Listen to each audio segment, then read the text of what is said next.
प्रिय मित्रों, आज के इस एपिसोड में हम भरणी नक्षत्र के बारे में वर्णन करेंगे। मैं V K Dogra astrology in practice से पुनः प्रस्तुत हुआ हूँ।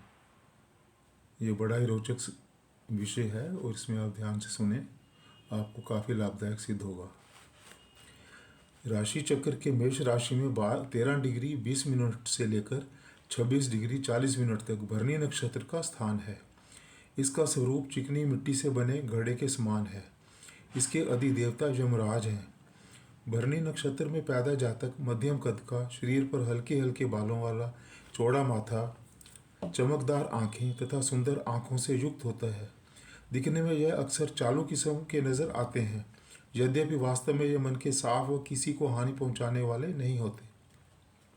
छोटी छोटी बात पर संबंध खराब कर लेते हैं और बाद में एहसास होने पर झुक भी जाते हैं तथा उदार मन से हर प्रकार की सहायता करने पर भी तैयार हो जाते हैं। किसी के अधीनस्थ काम करना व दबाव में रहना इनके बस में नहीं है। उचित सलाह व प्रेरणा इन पर कोई काम नहीं करती। किसी भी मामले की गहराई तक पहुंचने की अक्षमता ये लोग रखते हैं। सार्वजनिक क्षेत्र में नेतृत्व करने की क्षमता भी व खूबी होती है। लोग उन्हें घमंडी व अहंकारी समझ लेते हैं, परंतु दिल से वे पवित्र होते हैं। इनके दूसरों से तर्क वितर्क नहीं करना चाहिए तथा अपने इर्द गिर्द के समकक्ष लोगों से प्रतिस्पर्धा व होड़ ना लगाएं। मतलब अपने जो आसपास के लोग हैं उनसे अपना सामंजस्य बना कर रहें और ज़्यादा अपने ईगो वगैरह के चक्कर में ना पड़ें और उनके साथ कंपटीशन में भी ना उतरे अननेसेसरली। जीवन उतार चढ़ाव के बीच झूलता रहता है तथा सुख व दुख ज़्यादा समय तक नहीं टिकता है इनका। मतलब फ्लक्चुएटिंग रहती है इनकी लाइफस्टाइल, जो कभी सुख कभी दुख, कभी खुशी कभी गम, कभी उतार कभी चढ़ाव, लेकिन फिर भी कुल मिलाकर इनकी ज़िंदगी अच्छी ही गुजरती है। इनको मध्यम स्तर की शिक्षा पाते हैं ये लोग। 30-32 वर्ष तक आजीविका के लिए संघर्ष करना पड़ता है। 33 वर्ष की आयु पश्चात सकारात्मक परिवर्तन जीवन में आ जाता है।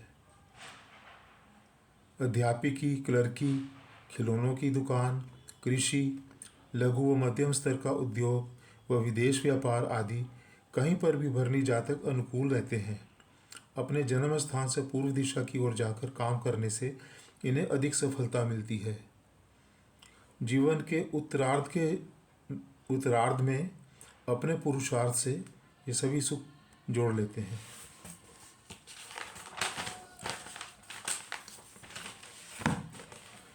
विवाह के मामले में ये भाग्यशाली कहलाते हैं। जीवन साथी नम्र व भद्र होता है।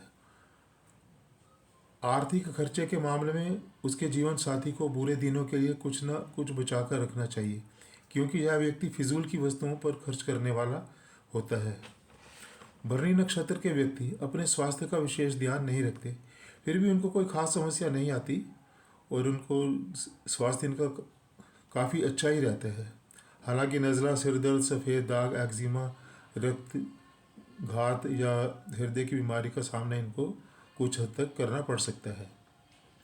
पानी कम पीते हैं, वो पानी के विचार से ही ये लोग डरते हैं, तो इनको पानी अधिक से अधिक पीना चाहिए ताकि जो उपरोक्त बीमारियां बताई हैं इनकी संभावना न्यूनतम हो जाए। नहाना, नदी, सागर, यातायात की सैर के दौरान विशेष सावधानी बरतनी चाहिए, यानी इनको वाटर के प्रति, जल के प्रति विशेष सावधान रहना है। भरणी नक्षत्र में पैदा होने वाली महिलाएं सुंदर व आकर्षक शरीर की होती हैं। चेहरा गोल और बालों की शैली आधुनिक स्टाइल में होती है।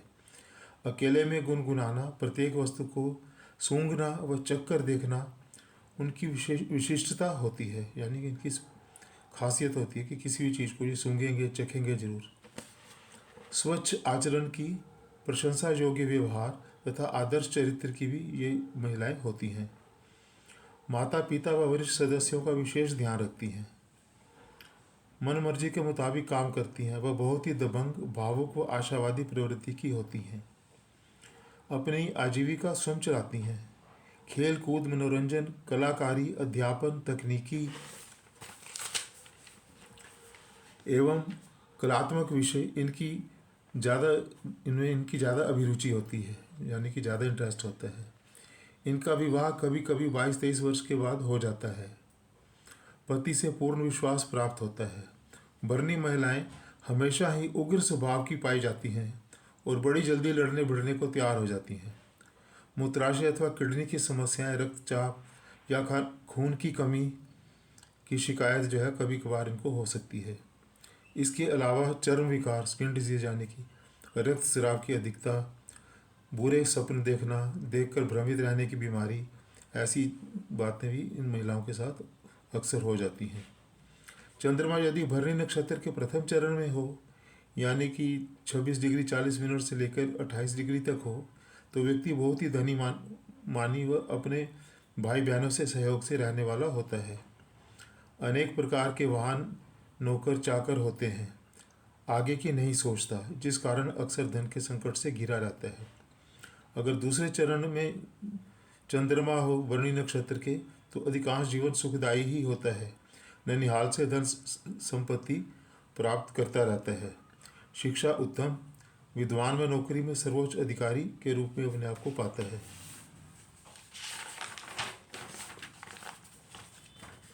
और यदि तृतीय चरण में चंद्रमा हो भरणी नक्षत्र के, तो 2 विवाह का योग भी बन जाता है। चाय, काफ़ी, पान, तंबाकू का शौकीन होता है। जरूरतमंदों की मदद करता है तथा जन सामान्य द्वारा सम्मान व प्रेम पाता है। चौथे चरण में संदेहास्पद चरित्र, डाउटफुल कैरेक्टर होता है। लंपट, धोखेबाज व नीच आचरण का भी हो सकता है। शल्य चिकित्सा भी हुई रहती है, कोई ना कोई इसका ऑपरेशन भी जरूर होता है, चाहे छोटा हो चाहे बड़ा हो। बंदरगाह, हवाई अड्डा, रेलवे गोदामों में कार्यरत रहता है। यातायात, माल व दवाखाने आदि से भी उसे आजीविका मिलती है। इस नक्षत्र पर बुध, गुरु, शुक्र की दृष्टि अति श्रेष्ठ है। शनि की दृष्टि उसे कमजोर, झूठ बोलने वाला, अपशब्द बोलने वाला बना देती है। अब हम आते हैं, अगर भरणी नक्षत्र में कोई जातक पैदा हुआ है तो उसके उपचार क्या हैं, जिससे कि उसका जीवन ज़्यादा अच्छा और सुचारू चल सके और कष्टों से मुक्ति प्राप्त कर सके। पहला है, ओम ह्रीम मंत्र का 108 बार जाप करने से जीवन के सभी कष्ट दूर रहते हैं। यानी कि ओम ह्रीम, ओम ह्रीम, ओम ह्रीम, ओम ह्रीम, ओम ह्रीम, इस प्रकार 108 बार, यानी कि एक माला जब सुबह रोज करे तो उसका सारा दिन अच्छा गुजरेगा। दूसरा है, लाल, काले व सफ़ेद रंग के कपड़ों का इस्तेमाल अधिकतम करें। यानी लाल कपड़े, काले कपड़े और सफ़ेद रंग के कपड़े इनको बहुत सूट करेंगे। उनका इस्तेमाल ज़्यादा से ज़्यादा किसी न किसी रूप में जरूर करें। दूध व घी का दान करें, यानी दूध और घी जो है इनका दान करना भी इनके लिए श्रेष्ठ होगा। यदि जातक का शुक्र कमज़ोर है तो उसमें ये काफ़ी लाभदायक सिद्ध होगा। नंबर 3, शिव की पूजा इसमें बहुत ही सहायक होती है। धूप, अगरबत्ती, घी, गुड़ व दिया जलाकर शिव की पूजा करें।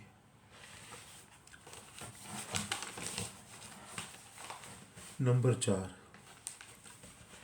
भरणी नक्षत्र के नीचे लिखे मंत्र का जाप कम से कम 21 बार तो रोज करें, और दिन में जितने बार भी हो सके 21 बार, दिन में 3-4 बार कर लें तो और भी अच्छा है। मंत्र इस प्रकार है, ओम यमाजत्वाग्नरी स्वते पितृमते स्वाहा, स्वाहा धर्माय धर्म पितरे स्वाहा, ओम यमाय नमः। मैं इसको 3 बार फिर पुनः आपके सामने बोलूँगा ताकि आपको क्लियर मेरा प्रोनाउंसिएशन समझ में आ जाए।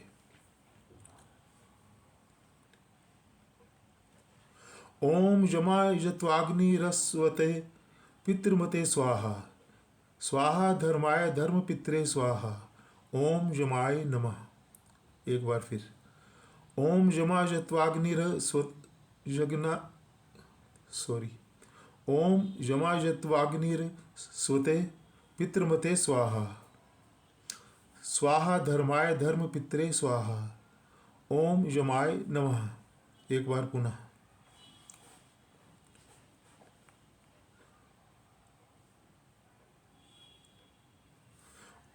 ओम यमाजत्वाग्निरस्वते पितृमते स्वाहा, स्वाहा धर्माय धर्म पितरे स्वाहा, ओम यमाय नमः।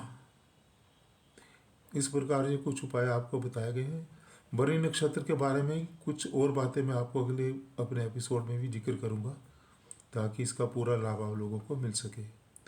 फिलहाल मैं इसी के साथ ही इस एपिसोड का समापन कर रहा हूँ। आशा है आपको कुछ न कुछ इससे ज़रूर लाभ होगा अगर इसमें दिए हुए निर्देश आप अपनाएंगे। धन्यवाद।